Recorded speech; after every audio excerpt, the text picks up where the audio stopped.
Un Samaritain le vit et fut saisi de pitié. Il s'approcha, pansa ses plaies, en y versant de l'huile et du vin, puis il le chargea sur sa propre monture.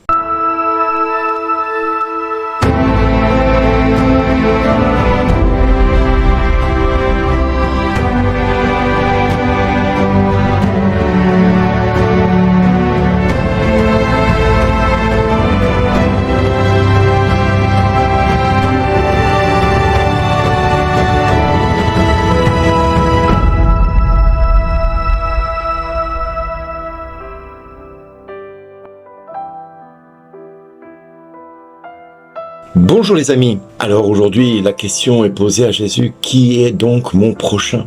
Et Jésus va répondre par des phrases qui sont, semble-t-il, d'une simplicité évangélique. Le Christ ne se complique pas la vie, il répond simplement parce que c'est simple de répondre à qui est mon prochain pour Jésus. Ce sont tous les hommes de la terre. Jésus lui-même va manifester cet amour du prochain comme personne d'autre avant et personne d'autre après va le faire. On va essayer d'y parvenir, d'y tendre, on va essayer de s'appliquer à appliquer ces règles de vie. Mais il faut pas se voiler la face. Le seul à avoir été parfait dans cet acte d'amour, c'est bien le Christ. Alors le Christ nous montre que le bon samaritain, faire le bon samaritain, c'est être capable de s'arrêter, de changer de programme de sa vie pour prendre soin de quelqu'un qui a besoin, pour prendre soin de quelqu'un qui est en difficulté. C'est être capable de dire stop, je m'arrête pour prendre soin de cet homme ou de cette femme qui a besoin d'être soutenu, d'être encouragé, d'être pensé pour ses blessures, etc.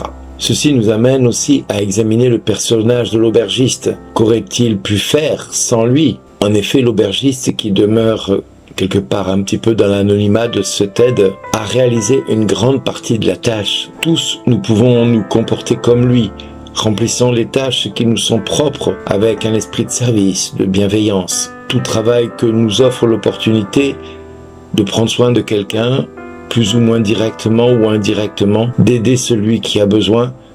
Être fidèle dans la réalisation des devoirs professionnels consiste déjà à aider des personnes dans la société dans laquelle nous vivons. Donc, être aubergiste, dans ce cas de figure, c'est rester anonyme, c'est être serviteur inutile. Mais c'est être serviteur quelque part aussi. Tout laisser derrière nous pour ne s'attacher qu'à ce que Dieu nous commande de faire, de prendre soin de celui qui a besoin. Être bon samaritain, c'est faire son travail par amour, comme l'aubergiste. C'est prendre soin de l'autre avec toutes sortes de formes d'amour que nous pouvons manifester. La bienveillance, la charité, la pitié, la consolation, la joie sont des actes d'amour que nous allons apporter dans le cœur de quelqu'un. Mais quel est notre prochain quand nous sommes nous-mêmes dans le besoin d'être aidés, d'être soutenus? Qu'est-ce que Jésus nous enseigne dans ce cas-là? Qu'est-ce que Jésus essaie de nous faire comprendre quand nous-mêmes, nous avons besoin d'être soutenu ou encouragé? Prendre soin de l'autre, dans ces cas-là, peut sembler une facilité importante. Peut-on prendre soin de quelqu'un quand nous-mêmes nous avons besoin de quelqu'un? La question est posée et nous avons peut-être la réponse auprès de l'acte incommensurable que la Vierge Marie a fait au moment où elle conçut Jésus dans son sein. Elle risquait d'être lapidée.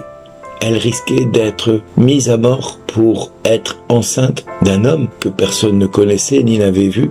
Être enceinte mystérieusement. Au lieu de s'inquiéter pour son cas, elle va aller prendre soin de sa cousine Élisabeth, enceinte déjà de 6 mois de Saint Jean-Baptiste. Nous voyons là dans cet acte d'amour l'abnégation totale de sa personne pour penser à l'autre, à celui ou à celle qui en a plus besoin qu'elle. C'est renoncer à ses propres besoins pour penser aux malheurs et aux besoins du prochain. Il faut cultiver quelque part cette sensibilité qui témoigne d'une compassion envers ceux qui souffrent en s'oubliant soi-même. C'est ce que Jean-Paul II nous aura montré tout au long de son ministère, de prendre soin de l'Église et du peuple de Dieu quand bien même la maladie l'avait atteint, quand bien même la maladie l'avait fait souffrir. Être bon samaritain est là l'application même du plus grand commandement qui puisse exister. Alors lorsque l'on pose la question à Jésus, quel est le premier et le plus grand commandement de la loi, Jésus ne pourra pas répondre autre chose que tu aimeras le Seigneur ton Dieu de tout ton cœur, de toute ton âme et de tout ton esprit. Voilà le plus grand et le premier commandement. Le second lui est semblable, tu aimeras ton prochain comme toi-même. À ces deux commandements se rattache toute la loi, ainsi que les prophètes. Alors le décalogue, aujourd'hui, nous invite à comprendre qu'il doit être interprété à la lumière de ce double et unique commandement de la charité. La plénitude de la loi se réalise là, dans cet acte d'amour inconditionnel, dans cet acte d'amour unique et parfait, cet acte d'amour qui se donne gratuitement à celui qui, à côté de nous, a besoin de nous, même si nous avons besoin de lui ou de quelqu'un d'autre pour venir au secours de nos faiblesses. N'hésitons pas à nous oublier pour prendre soin de celui qui est à côté. N'oublions pas de renoncer à nos besoins pour penser aux siens et veiller à ce que ces besoins soient comblés. C'est ce que le Samaritain dira. Si tu as besoin de plus, quand je repasserai, je te donnerai ce qui te manquera. C'est prendre soin, même si pour cela, il nous faut donner et donner encore de notre personne et de nos possibilités pour que l'autre n'ait besoin de rien d'autre que de penser qu'il a été aimé, chéri, soigné et que c'est Dieu qui a pris soin de lui par notre entremise, par notre personne. Voilà ce que Dieu attend de nous. Voilà ce que Dieu attend de tout chrétien qui se respecte. C'est à l'amour que vous aurez les uns pour les autres que l'on reconnaîtra que vous êtes de mes disciples. Aimer, c'est tout donner, se donner soi-même, disait Thérèse. Mais il n'y a pas de plus grand amour que de donner sa vie pour ceux qu'on aime, dira Jésus. Aimer son prochain, aimer ses ennemis, leur souhaiter du bien, leur faire du bien, c'est toujours l'enseignement du Christ. À nous, qui sommes ses disciples, qu'il nous faut mettre en pratique pour que lui puisse nous dire « Merci d'exister ».